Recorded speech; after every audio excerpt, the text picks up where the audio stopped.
Я русский, я иду до конца. Поки Путін, друзі, у церкві на Різдво називає війну святою місією, українці також продовжують святкувати синхронно із Російською Федерацією. Причому деякі публічні особи, такі як Усик. США в Атлантиці просто беруть і захоплюють танкер під російським прапором без нотацій і глибокої стурбованості. Ну а в Києві, друзі, знову засвітився герой. Мажор, який раніше співав «Я русський», тепер святкує в Дубаї із російським прапором Тімоті і погрозами Зеленському. Дуже цікаві і показові історії зібрала для вас сьогодні у відео, тому додивіться його до кінця, підпишіться на наш канал, друзі. Вся команда працює щодня, аби ви знали правду, якою б некомфортною вона не була. Ну і тут ми викриваємо чортів. Це теж важливо для безпеки нашої країни. Погнали, друзі! Почнімо із Різдва. Ви скажете, Яніно, скільки можна про нього говорити? Ми ж вже відсвяткували ще кілька тижнів тому. Але, друзі, святкували Різдво не всюди, 25 грудня. Окрім росіян, продовжують святкувати за старим стилем і українці. Причому дуже відомі українці. А на Росії святий день використовують, звісно, для виправдання вбивств українців. Путін відзначив 7 січня Різдво разом з окупантами, які беруть участь у війні проти України та їхніми родичами. Під час богослужіння в храмі під Москвою він назвав участь російських солдатів у війні святою місією, нібито даною самим Господом. Часто называем Господа Спасителем, потому что Он пришел как-то на землю для того, чтобы спасти всех людей. Вот и войны России, они всегда как бы по поручению Господа исполняют эту самую миссию защиты Отечества и ее людей, спасения Родины и ее людей.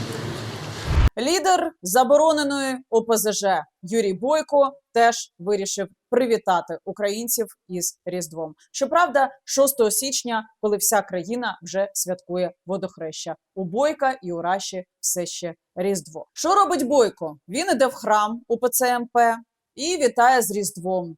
Локація максимально синхронна із Москвою. І текст теж. Жодного слова про агресію Росії. Жодного слова про покарання для злочинців. Миру, мир. Ну и по-русски, звісно. Дорогие украинцы и украинки, друзья, я хочу поздравить вас от всей души со светлым православным праздником Рождества Христова. В этот день я хочу пожелать, чтобы в страну скорее вернулся мир, чтобы в домах было тепло и светло. Ну, у багатьох із вас, друзі, виникає запитання, а що Бойка і його прихвостні досі роблять в стінах Верховної Ради воюючої країни? Друзі, це питання до правлячої партії. Я взагалі не розумію, чому не приписано Бойкові і решті, хто дружив з росіянами, мав з ними бізнес, їздив під час вже війни до Раші, де з ними ручкався і говорив про газ. Чому немає державної зради в їхній бік? І чому ці люди, прихвостні Кремля, і досі сидять у стінах Верховної Ради? Напишіть в коментарях, що про це думаєте, але причина, друзі, одна. Просто інколи слугам народу не вистачає голосів для ухвалення того чи іншого рішення, бо коаліція ж розвалена. Тому що вони роблять?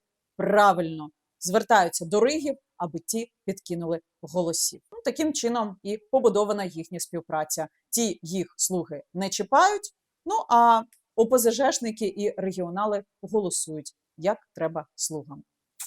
Колаборація. Не перемикайтесь, друзі, за хвилину історія, де Росія раптом згадує про права і гуманне поводження, бо США захопили танкер під російським прапором і тепер готують кримінальні обвинувачення екіпажу цього танкера. Привітав українців із Різдвом і боксер Олександр Усик, теж 7 січня. Після шквалу критики боксер закликав співвітчизників поважати одне одного і бути толерантними до один одного. Христос народився. Славімо Його. Зі святом, дорогі друзі. Духовної сили всім. Любові та щастя. Друзі, я вам нагадаю, що ПЦУ та УГКЦ перейшли на новоюліанський календар з 1 вересня 2023 року. Тож офіційно святкують Різдво 25 грудня, відмежовуючись від РПЦ. Чому святкувати 7 січня не окей?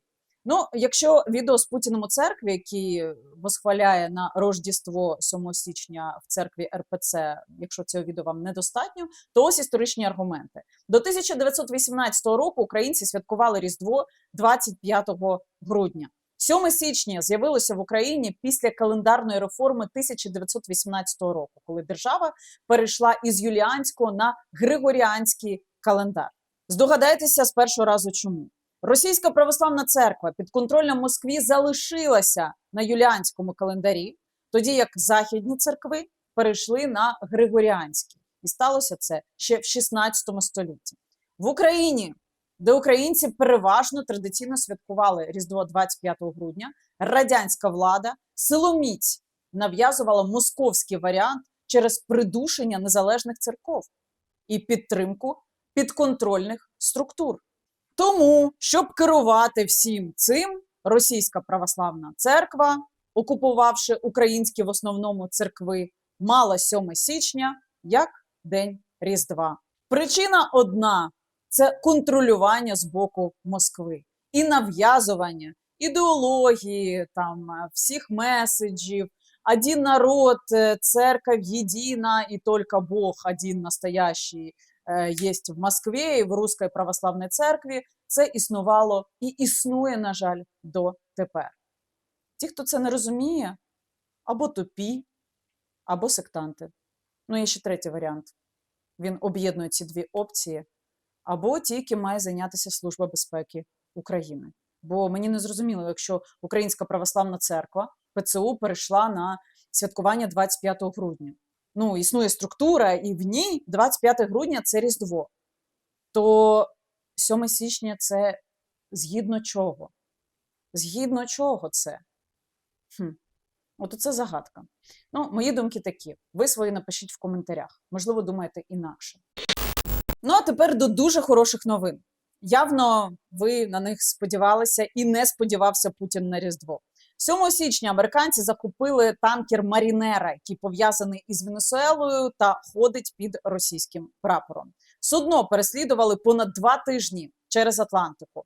Російський Мінтранс обурився, мовляв, американці, ви не мали права, що це таке, це порушення законів.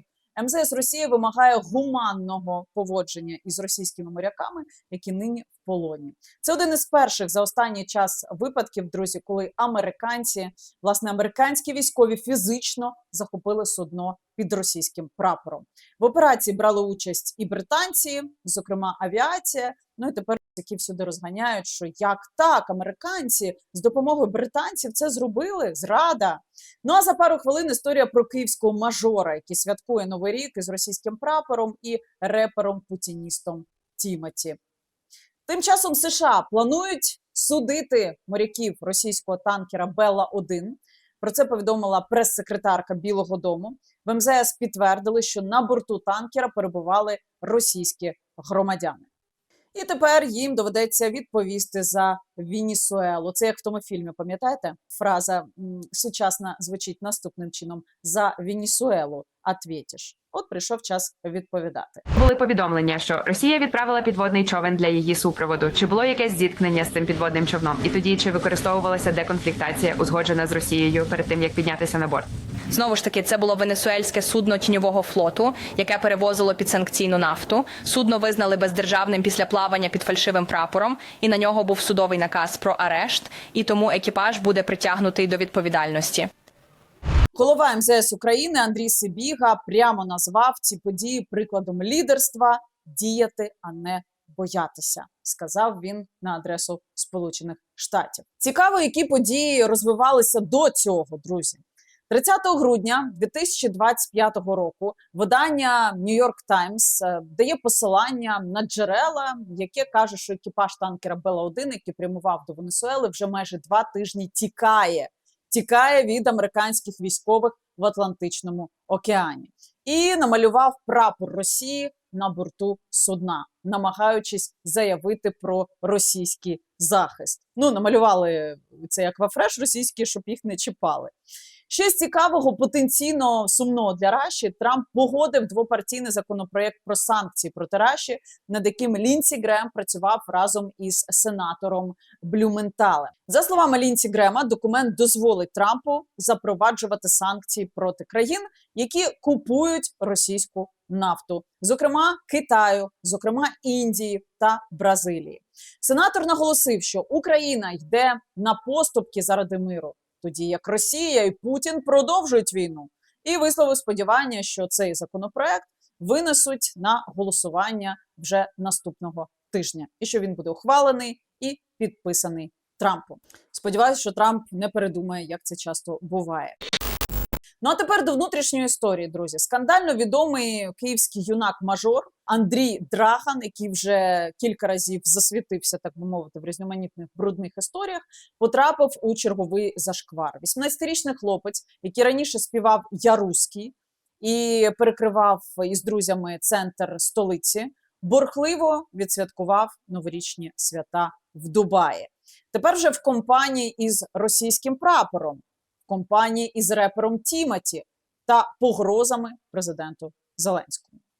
Слідкуйте за хронологією. В червні 24-го року цим хлопцем зацікавилася СБУ через виконання гімну «Я русський», такий негласний гімн Росії, який цей хлопець поширював в соціальних мережах. Я русский, я иду до конца. Більше того, Андрій Драган видавав себе за співробітника СБУ і розповідав про свої нібито зв'язки у Службі безпеки. Але потім до нього прийшла справжня Служба безпеки України. Після спілкування блогер почав розповідати, що він ніколи не підтримував Росію та попросив вибачення в українців. Це відео було зроблено з метою розваги. На будь-які дії, які були після, я не розраховував. Це відео не мало бути опубліковано або розповсюджено далі. Росію я не підтримую, ніколи не підтримував. Я був у Куп'янську у 2023 році, доставляв гуманітарну допомогу. Січень 2025-го Андрій з друзями перекриває рух в центрі міста, щоб покурити. Підрізає машини, розкидає долари і слухає російську музику. Навіть коли проїжджали повз меморіал загиблим героям. Демонструє це все на відео. А что они стоят? Перекурить захотелось, да? Все стоят в пробочке. Коля решил просто перекурить. Люди охуевшие. Президент Украины. Паралельно в медіа з'являється ще одна деталь.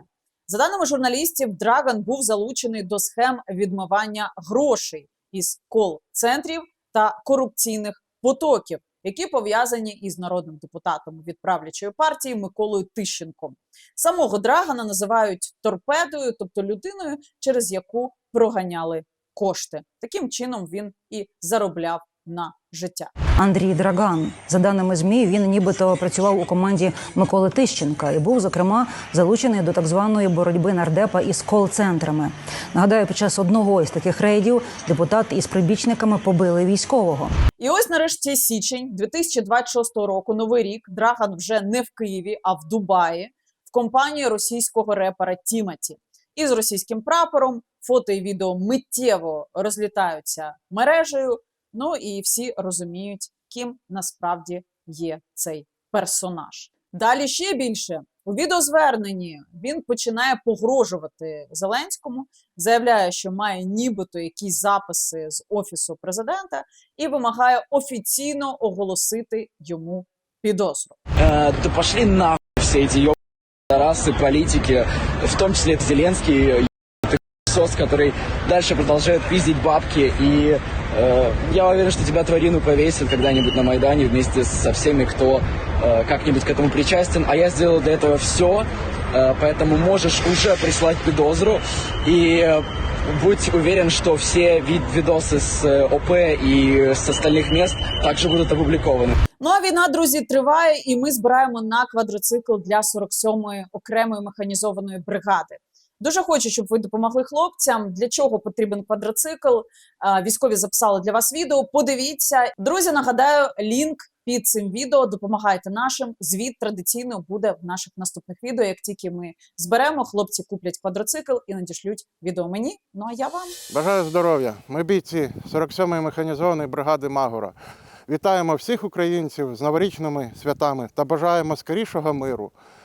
А також звертаємось до спільноти Яніни Соколової за допомогою у зборі коштів на квадроцикли. Так як в сучасній війні та теперішній бойовій обстановці тільки від них залежить життя наших бійців на передовій. Разом до перемоги. Слава Україні! Героям слава! Слава нації! Смерть ворогам! Напишіть в коментарях, друзі, що думаєте. Підпишіться на наш канал, якщо ще не підписані. І обов'язково подивіться ось це інтерв'ю із Дітріхом. Дуже крутий хлопець з Миколаєва, 20 років пішов на війну. Нині працює в підрозділі БПЛА. Думки філософа, поета, письменника і воїна варті вашої години часу. Впевнена, що проведете його недаремно. Обов'язково подивіться. Залишайтесь на цьому каналі. До зустрічі.